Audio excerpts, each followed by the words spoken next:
verdadera salvajada por la cantidad de ilícitos que cometieron para privatizarla. Si se aplicara la ley de hidrocarburos, la mayor parte de las concesiones caen.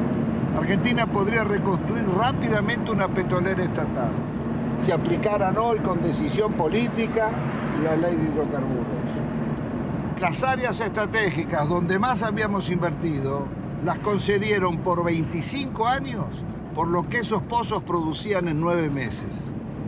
El remate fue tan grosero que Menem mismo se llevó las acciones a Nueva York para venderlas. A 19 pesos una acción que costaba 38 y 350 millones de acciones por 19 pesos, tenés la estafa del país. Fue tan grande la estafa que se contrató a la empresa McKinley para que rebajara las reservas argentinas y al año siguiente se subieran al mismo nivel que se tenía anteriormente. Vendieron un área con una reserva, supongamos, 100, y la reserva del área tenía una reserva de 140. El monopolio de las 4 empresas nos ha castigado con las tarifas más caras del mundo y paga regalías de las más bajas del mundo. ¿Pero y quién controla los pozos? Sacan lo que quieren. Sí, y hacen simple declaración jurada. ¿Cómo? Por simple declaración jurada nos dicen, nos informan a los argentinos lo que extrajeron. El valor de las reservas y de lo que está bajo tierra y el valor de las instalaciones se lo regalaron. No hubo que montar nada. Estaba el área con los muchachos adentro, con los equipos adentro, y estaban los caminos donde se colocaba el petróleo iba a tal caño, iba a tal otro caño. Toda la que está era la excelente infraestructura que habían tenido las empresas del Estado, especialmente YPF. Si acá no se construyó nada porque las empresas del Estado, tan castigadas, trabajaban con un horizonte de planeamiento para los próximos 20 años, cosa que se olvidó. Están disfrutando de eso. Si están viviendo del crédito que le dejaron las empresas del Estado en cuanto significa bienes de infraestructura, petroleros y gasíferos. Esta es la realidad de la Argentina. Tampoco se comprendería el desarrollo industrial argentino ni la Patagonia sin la acción de YPF. Había desarrollado gasoductos, acerías, caminos y usinas e hizo nacer decenas de ciudades promoviendo el progreso social de sus poblaciones. Ahí estaban, entre otras, Comodoro Rivadavia, Caleta Olivia, Cutralcó y Plaza Huíncul, que fuera el primer campamento petrolero de la provincia de Neuquén. Bueno, todo esto que está desolado, que está tapiado, que está abandonado prácticamente, era lo que era Campamento 1 y este sector era la administración, el corazón de YPF. Y esto a partir de la privatización, la gente se comienza a ir porque tiene que buscar otros medios de vida. Por eso se producen los abandonos de los hogares, digamos. Se busca otros horizontes. ¿Se ganaba bien? No, si los sueldos eran, no teníamos ningún problema. No había problema de salario acá, de necesidades. Nunca nos faltaba un peso a nosotros. Lo que pasó fue un crimen, un asesinato. Esto es impensable. Nadie podía imaginarse que podría suceder una cosa de... Las privatizaciones, acá por lo menos en la zona, se hicieron prácticamente sin inventario. Acá había un montón de elementos que había dejado YPF que desaparecieron.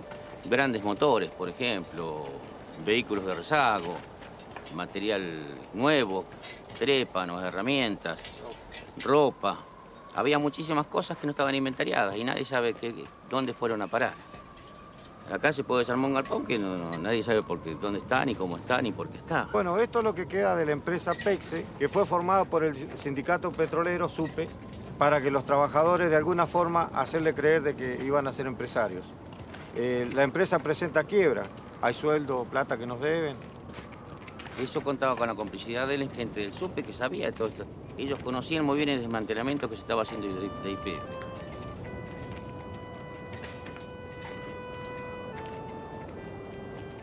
Es decir, la gente agarraba 40, 50 mil dólares y aunque lo echaran de la empresa y le hacían por ahí hacer un curso de repostero, de computadora, de cualquier cosa, durante un año donde le estaban pagando. Entonces la gente por ahí aceptó la privatización y aceptó el despido, sin pelear. Porque claro, tenía la plata en el bolsillo. Lo que pasa es que esa plata después se la fue gastando. Se compraron vehículos, se ampliaron casas, se pusieron kioscos, negocios. muchos desocupados. Muchísimos desocupados. Nosotros podemos hablar de 5.000, 7.000 desocupados o más. No hay censo. No hay censo serio que nos diga hay tantos desocupados.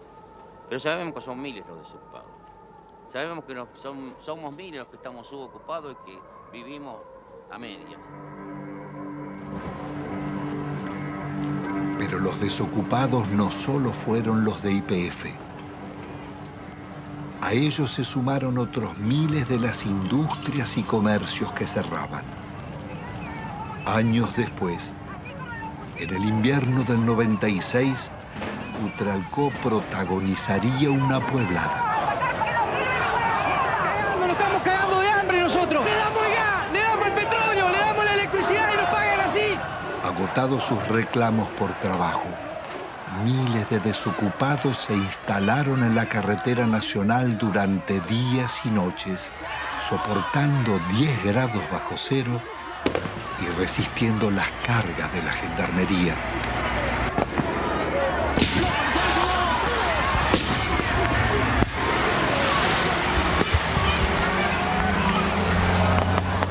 Con una victoria, estaban haciendo el movimiento piquetero y su primer corte de ruta.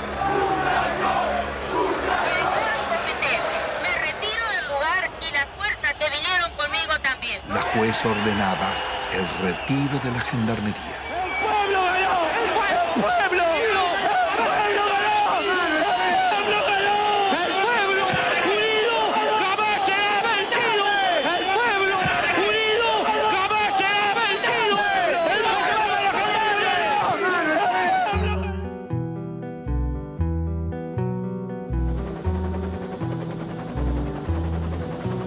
La del Estado era un orgullo de todos los argentinos y era una de las 2 o 3 empresas que en el mundo eran tomadas como modelo. ¿Por qué, Gustavo? Porque tenía un manejo de desarrollo gasífero en un país muy especial, con los yacimientos muy lejos, que era prácticamente un relojito. Entonces la copiaban los europeos y la copiaban incluso alguna empresa norteamericana. Y además porque en 50 años de trabajo había incorporado 5 millones de argentinos a disfrutar del gas natural. Y en 90 años anteriores que estaban las compañías británicas, solamente había 300.000 argentinos con un gas importado muy caro. Petrobras había tasado a gas del Estado en 25.000 millones de dólares. Nosotros, con la tasación de consultores internacionales, la vendimos en 2.500 millones de dólares. 10 veces menos. 10 veces menos. 10 veces menos. La acción depredadora de Repsol en la región fue tan grande que la comunidad mapuche llevó sus denuncias a los organismos internacionales. Bueno, acá nos encontramos en el lugar donde un integrante de la comunidad construyó su vivienda y que bueno, no la pudo habitar porque cuando hizo el pozo de agua para sacar agua se encontró que no tenía agua, no había agua pura, sino que lo que encontró fue gasolina. Este es el caño que puso mi papá en el año 95, supuestamente para sacar agua, para el consumo y para sembrar algo. Y ahora ustedes van a ver qué fue lo que sacó. Sacó gasolina, les voy a mostrar que es totalmente pura. Estamos a 7 años de la descontaminación que supuestamente debió hacer Repsol acá y lo que sacamos no es agua justamente, es casi nafta azúcar.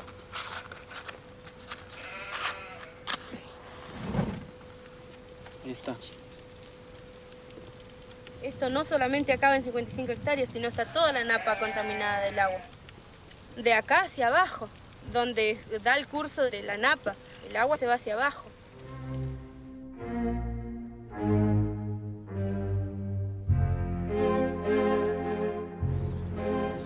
Carlos Menem pacta con Alfonsín su reelección a cambio de una reforma constitucional donde se incluyen nuevos estatutos y un tercer senador por la minoría que favorece al radicalismo. El Pacto de Olivos o Pacto del Bipartidismo se realiza sin consulta ni debate, de espaldas a la ciudadanía para garantizar la continuidad del modelo. La reforma viene a legitimar a Menem, que ha promulgado más de 300 decretos leyes, 10 veces más que en toda la historia nacional. Vaciados los partidos de propuestas de cambio y participación, poco quedó en el radicalismo y el justicialismo de sus causas fundantes. Se fueron transformando en organizaciones para el reparto de cargos públicos. Una corporación de profesionales que no reconoce ideologías y atraviesa transversalmente casi todos los partidos, sin otra lealtad que a sus privilegios.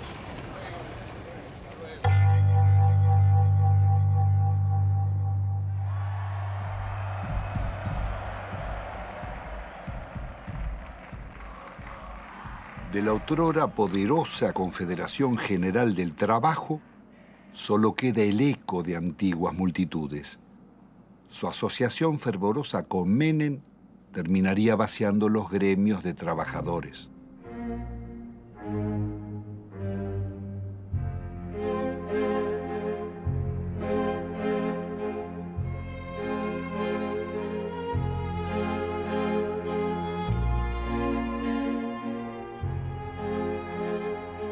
Entre besos y abrazos, los gordos de la patria sindical negociaron a los trabajadores e hicieron fortunas personales.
La sociedad argentina le reprocha haber sido parte imprescindible de un pacto mafioso de impunidad que se consolidó en nuestro país en la década del 90.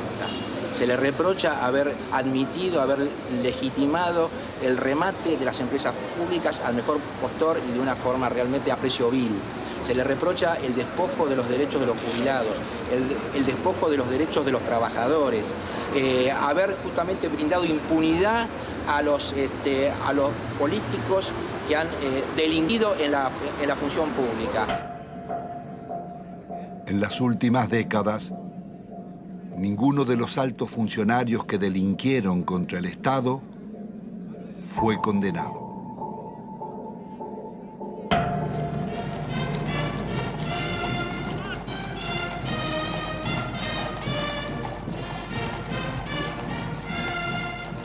Al amparo de una justicia dicta, la asociación espuria entre la corporación político-sindical y el poder económico-financiero consolidará la mafiocracia. Desempeñar con lealtad y patriotismo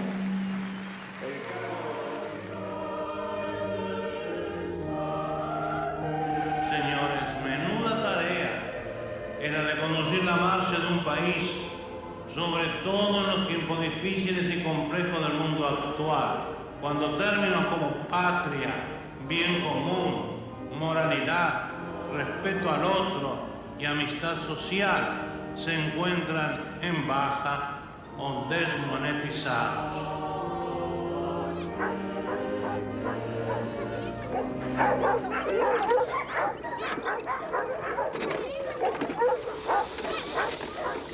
¿Qué va a comer? Tengo 7 chicos, no tengo trabajo, no tengo no tengo ni mercadería, nada, no tengo colchón, no tengo colcha. En la indigencia total estamos aquí. No se puede estar.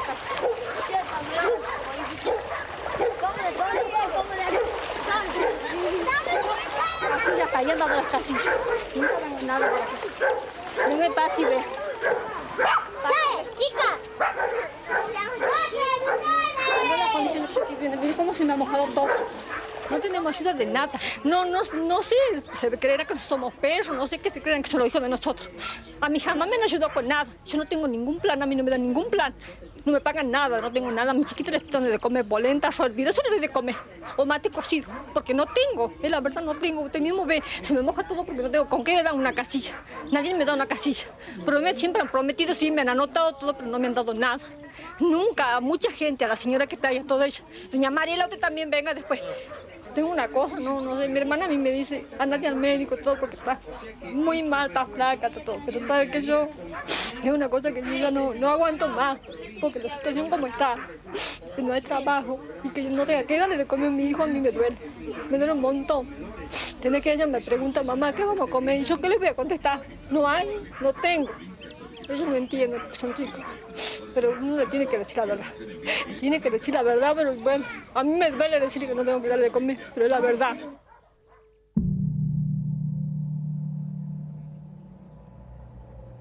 La mafiocracia une empresarios con políticos y magistrados, traficantes con funcionarios, sindicalistas y comunicadores. Fueron tan hondas las complicidades como hipócrita su accionar. Sí, yo presidí la comisión de lavado de dinero que mostró de qué manera todo el dinero negro proveniente de narcotráfico, corrupción y evasión era sacado de Argentina. Iba por empresas máscaras, básicamente constituidas en Uruguay, por eso el sistema uruguayo era de alguna manera el brazo ejecutor de la salida, de ahí una banca de corresponsalía en Estados Unidos o en Suiza. Sí, nosotros investigamos al Citibank, investigamos al Credit Suisse, al Dresdner Bank, al JP Morgan. Es decir, ellos tenían en Argentina el centro de sus operaciones sucias, a través del Citibank, el Banco República y el Federal Bank de Moneta. Llegó a manejar el 60% de los medios de comunicación social de la Argentina. Además, de los medios de comunicación, por ejemplo. Canales por cable, Telefe, Azul Televisión, Radio Continental, Editorial Atlántida, torneos de competencias y distintos canales por cable al interior, Cablevisión, además de ser el controlante del paquete accionario de Telefónica de Argentina. Así que no solamente eran los medios de comunicación, sino las telecomunicaciones en Argentina. Obviamente con una fuerte llegada al poder político y sobre todo a la Suprema Corte. Recordemos el famoso fallo de la Suprema Corte para habilitar el rebalanceo de tarifas telefónicas que benefició a Telecom y a Telefónica de la competencia internacional. Y que sospechosamente en esta investigación que realizamos en Estados Unidos, uno de los miembros de la Corte, el primo hermano del abogado de Moneta, terminó con un depósito de $800.000 hecho en el Citibank de Nueva York. ¿En cuánto se calcula el vaciamiento o el giro por las comisiones de las privatizaciones? Entre 5.000 y 10.000 millones de dólares. ¿Y quiénes son los responsables? Hay tres personajes centrales, Cavallo, Menem y Cohen. Es decir, en el periodo de los últimos 10 años. Y un banco lavador, el Banco General de Negocios. Ahora, también detectamos nosotros coimas pagadas al gobierno de Alfonsín, básicamente al Banco Central de la República Argentina, por parte del BCCI, un banco lavador de narcotráfico que después financió el 80% de la campaña de Menem. Queda clara la complicidad entre la clase política, el narcotráfico y finalmente la política también de exacción. El saqueo de fondos públicos a través de retornos y sobreprecios fue norma en las contrataciones del Estado. Se calcula que más de un 20% de la inversión pública se diluyó en comisiones. El ministro Manzano, aludiendo al presidente, diría: robo para la corona.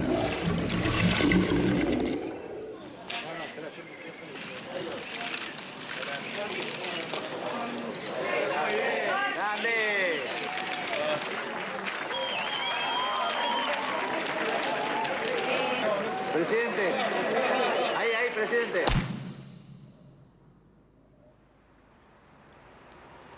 Uno de los mayores focos de corrupción fue el PAMI, Obra Social de los Jubilados. La oscura trama delictiva de contrataciones con empresas pertenecientes a funcionarios sobrevivió varios gobiernos.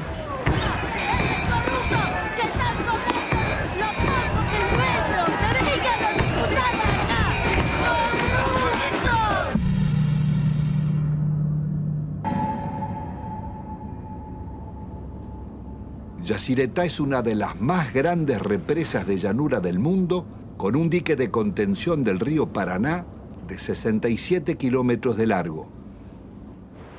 Fue la mayor obra financiada por los argentinos y la caja negra de la política nacional desde la dictadura en adelante.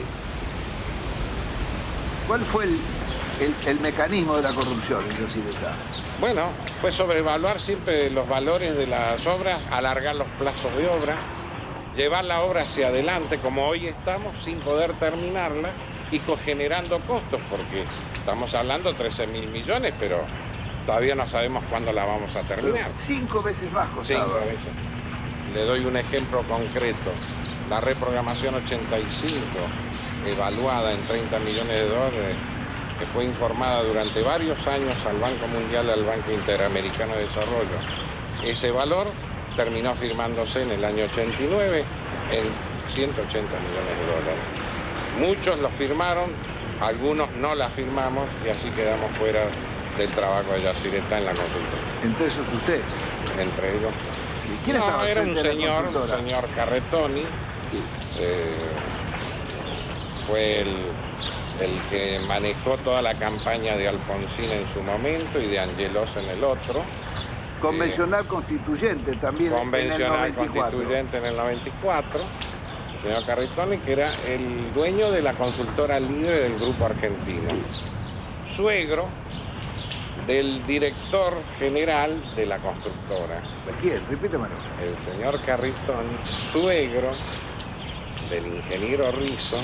Es decir, que el jefe de la consultora que debía controlar costos, terminación, calidad técnica de las obras, era el suegro del constructor. Exactamente, eso.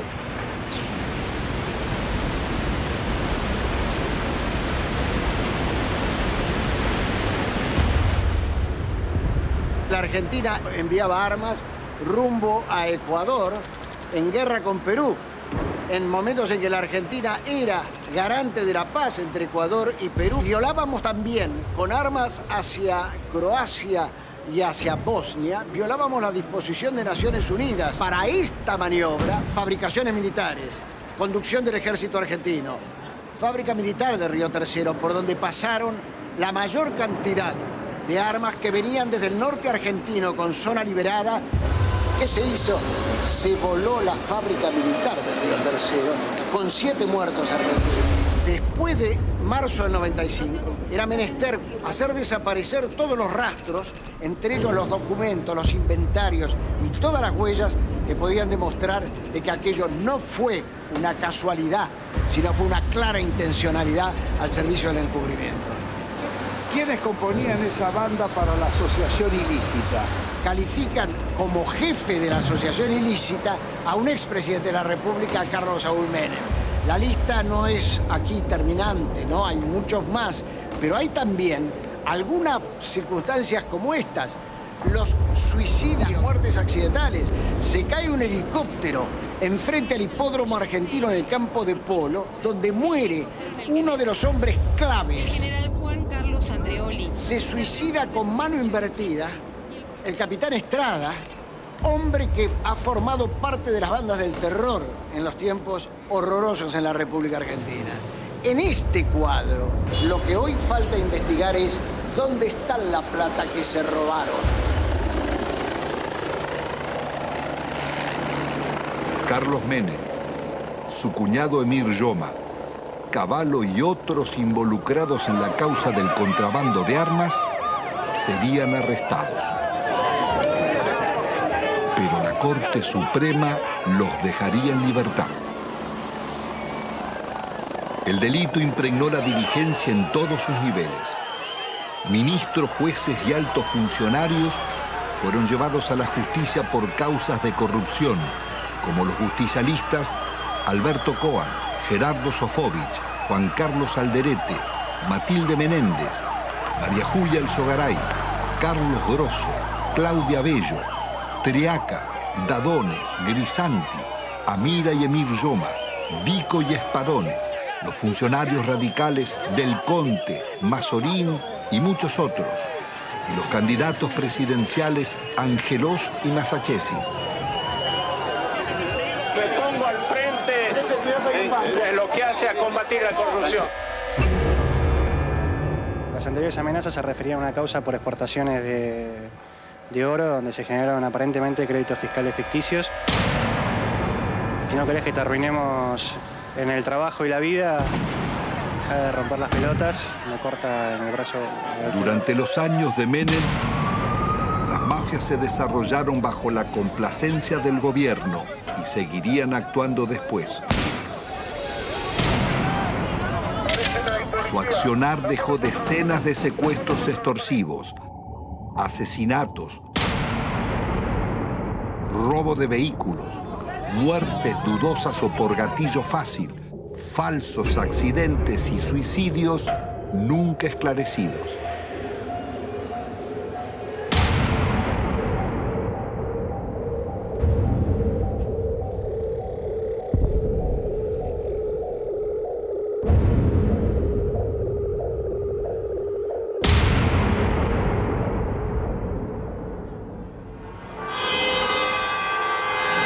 En la Argentina de los grupos mafiosos, la campaña mediática de la Alianza promete trabajo y lucha contra la corrupción, respetando el modelo económico y la deuda externa.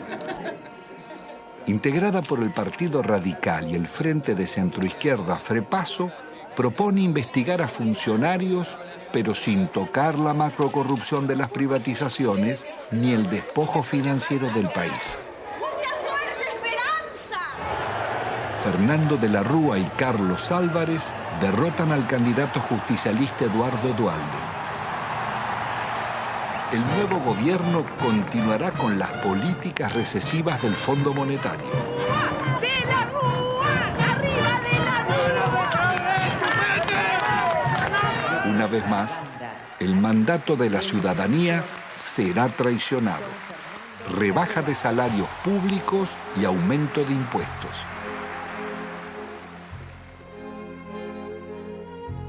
De la Rúa viaja a España llevando la prórroga de la concesión del yacimiento de gas más rico del país, Loma de la Lata, para la petrolera Repsol.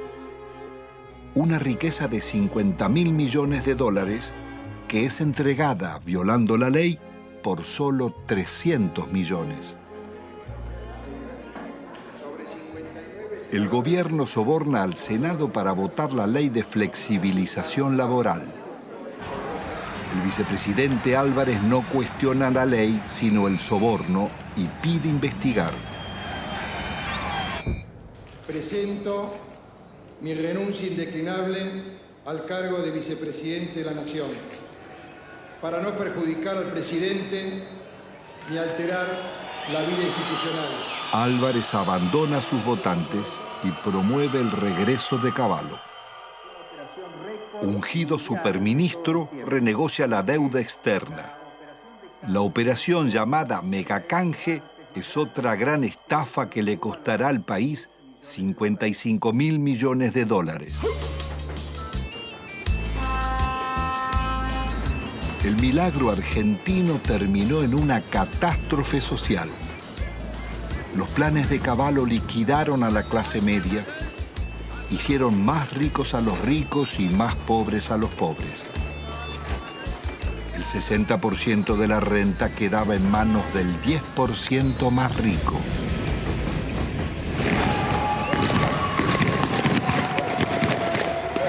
Está padeciendo la gente tiene hambre, somos guerrilleros, mira la hambre que tenemos. De la Rúa opta por la represión. 2 jóvenes desocupados son asesinados en Corrientes al desalojar un puente. Otros 3 piqueteros baleados en Salta y Jujuy. Jamás un presidente constitucional había dejado tantos muertos en tan poco tiempo.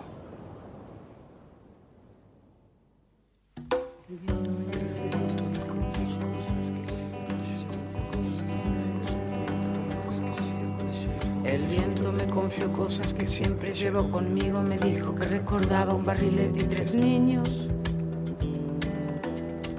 Que el sauce estaba muy débil, que en realidad él no quiso. Que fue uno de esos días que todo es un estropicio.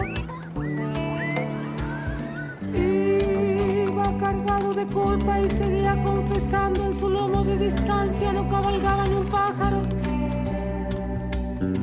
Era un fantasma ese viento, un alma en pena penando, y en ese telar de angustias tejió sus babas el diablo. Aquí se pudo prever con exactitud qué iba a pasar luego de cada ajuste económico que existía en el país. Los famosos ajustes, estos desde la época de Alfonsín, de Menem y demás, cada ajuste significaba la irrupción en el hospital de una cantidad enorme de desnutridos, de niños desnutridos y de sus familias. Entonces era como decirse uno a otro, mirá, esperemos, todos 3 meses hay que preparar cama. Venía una cantidad impresionante de chicos desnutridos.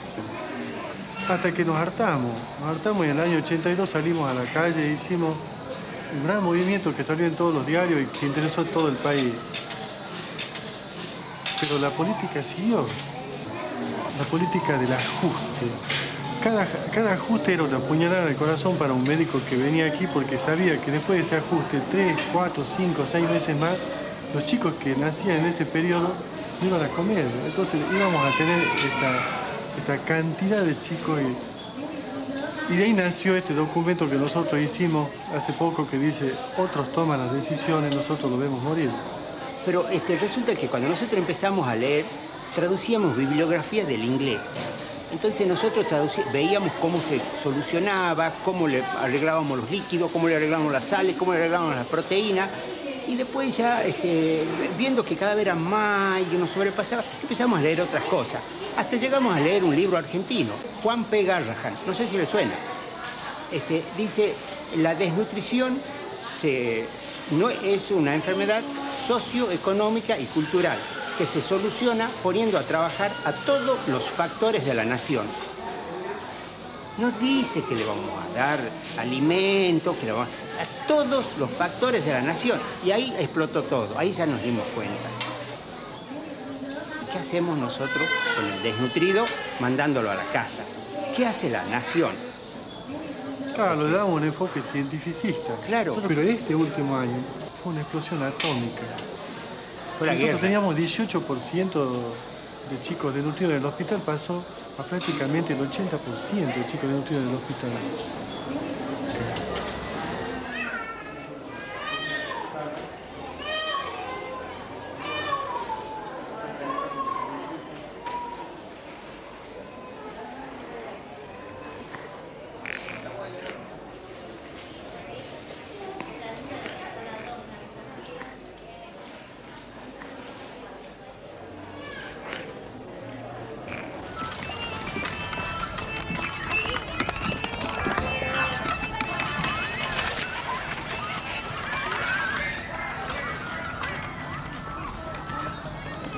Ustedes ven un basural, los niños sin padre, una chica de 14, 15 años embarazada, ningún padre, un montón de los hijos de nadie, donde comen un día sí, un día no.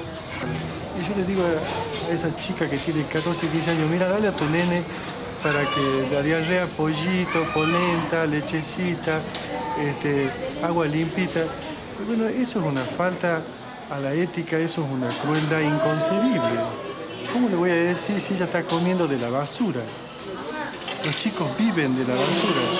Estos son sobrevivientes de la tercera generación de desnutridos o de la segunda generación los que están dando a luz estos chicos. Porque cuando se produce el fenómeno mueren muchos chicos. Los que logran sobrevivir, sobreviven con baja estatura, con menos fuerza, con menor capacidad intelectual, pero no por eso dejan de ser personas.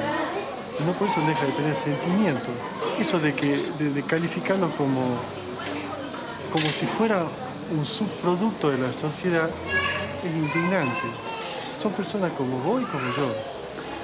No solamente desde el punto de vista de los derechos, sino desde el punto de vista de que también le duele un hijo, de que también le duele una criatura que se le muere, que se le enferma, y de que también tiene derecho a tener su casa, su agua potable, su comida todos los días, su trabajo. Los derechos, aquí hablamos de derechos humanos. ¿Qué derecho humano tiene esta persona? Se le han pisoteado todo, absolutamente.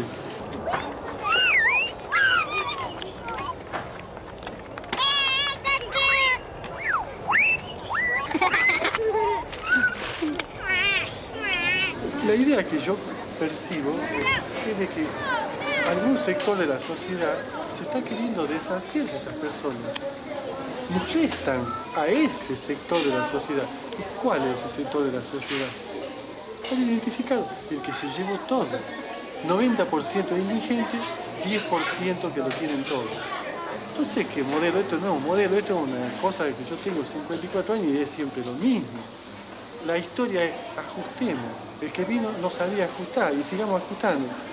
Y se cagan todo. Y los chicos se los va corriendo como de la mesa y caen abajo y no comen nada. Lo que no se quiere ver del país, que es la gente que nace, vive y muere sin documentos, sin estar registrada, la otra Argentina, la oculta, con los que están incluidos y los excluidos. Porque con los excluidos ya no nos interesa ni rescatarlo, que no se reproduzcan, ponerle DIU, esterilizarlo, sacarlo de circulación. Todavía nadie se animó a decir no mostrarlo.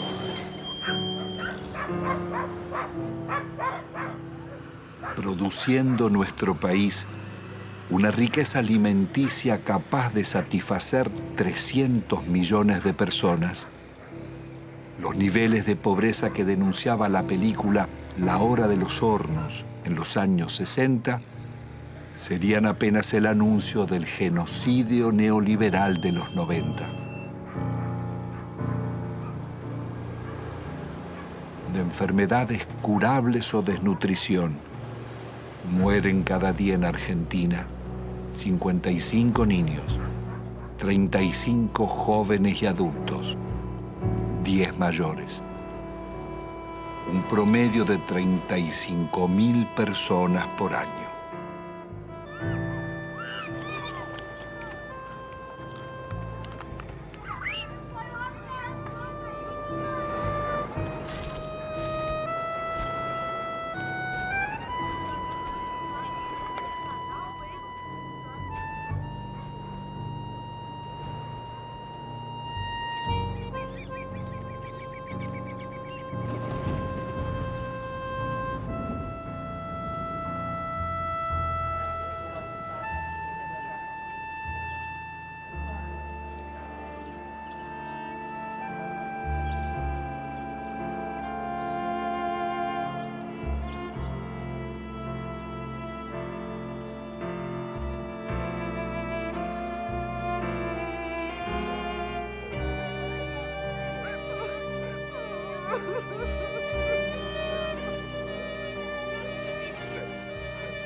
El país era presentado al mundo como el modelo a seguir.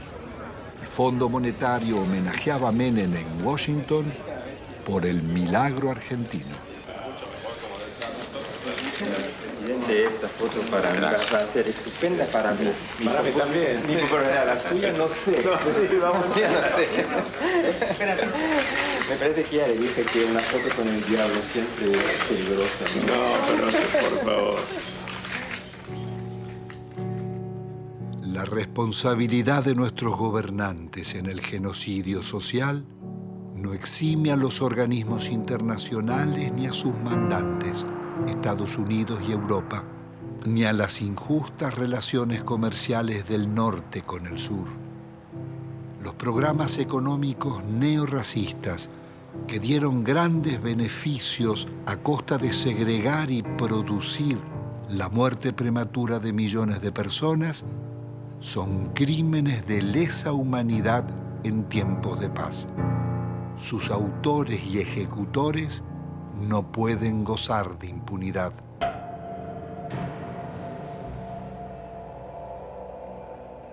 Después de un cuarto de siglo, el balance económico es devastador. La deuda estatal y privada pasó de 7.800 a cerca de 170.000 millones de dólares, pero se ha pagado en concepto de servicios casi otro tanto y 150.000 millones se han fugado al exterior. Argentina ha perdido otros 150.000 millones por los subsidios agrícolas en Europa y Estados Unidos. Desde 1999, el crecimiento será cero y el país marcha hacia la devaluación y la cesación de pagos.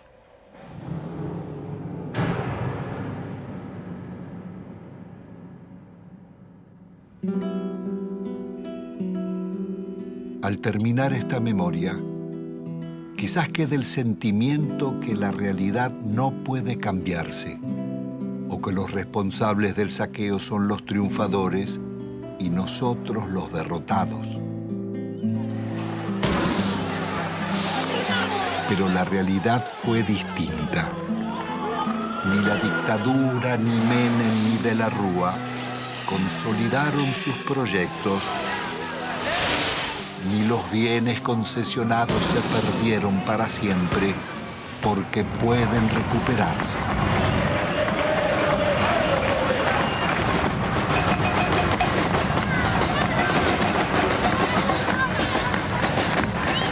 El modelo neoliberal terminó en una hecatombe.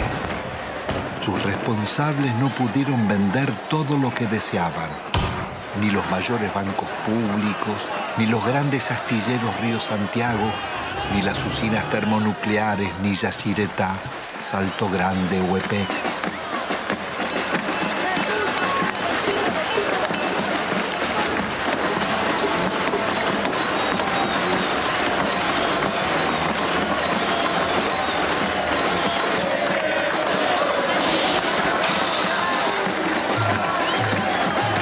Menem y de la Rúa tampoco pudieron imponer la salida represiva, ni acallar las marchas del silencio ante los crímenes mafiosos y el gatillo fácil, ni frenar la permanente acción de las madres, abuelas e hijos de desaparecidos.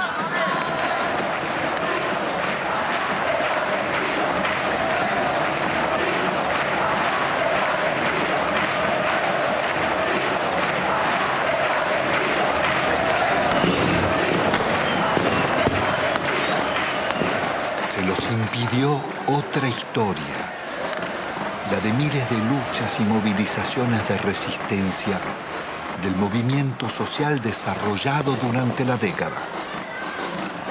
Organizaciones territoriales, piqueteros, comedores y asambleas barriales, ocupaciones de tierras y asentamientos, la Gran Marcha Federal y cientos de otras marchas y paros nacionales.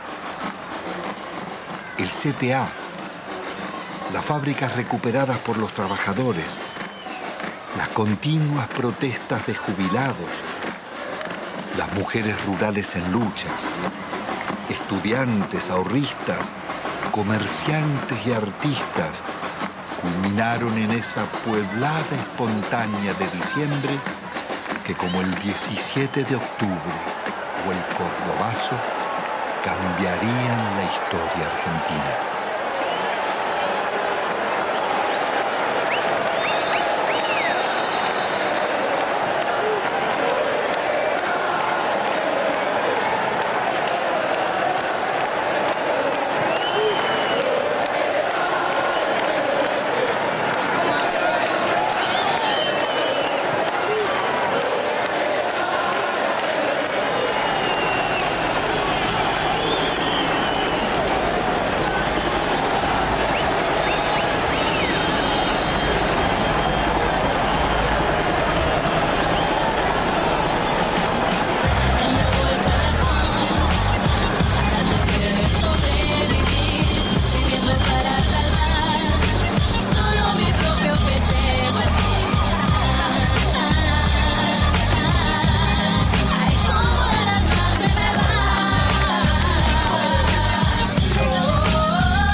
masa.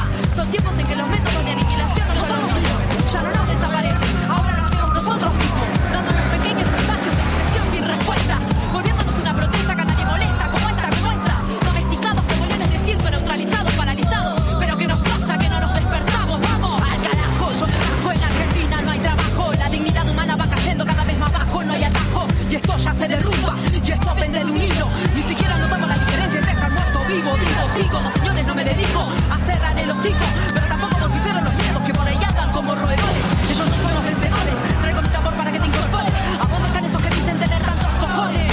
Molestando lo nuevo, aquí molestando de nuevo. Patriotas con patriotas, dando guerra al mundo entero con empresa, saboneando reacciones reas de todo aquel que tenga duda, a ser parte de esta lucha que con nosotros aquí se renueva.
Porque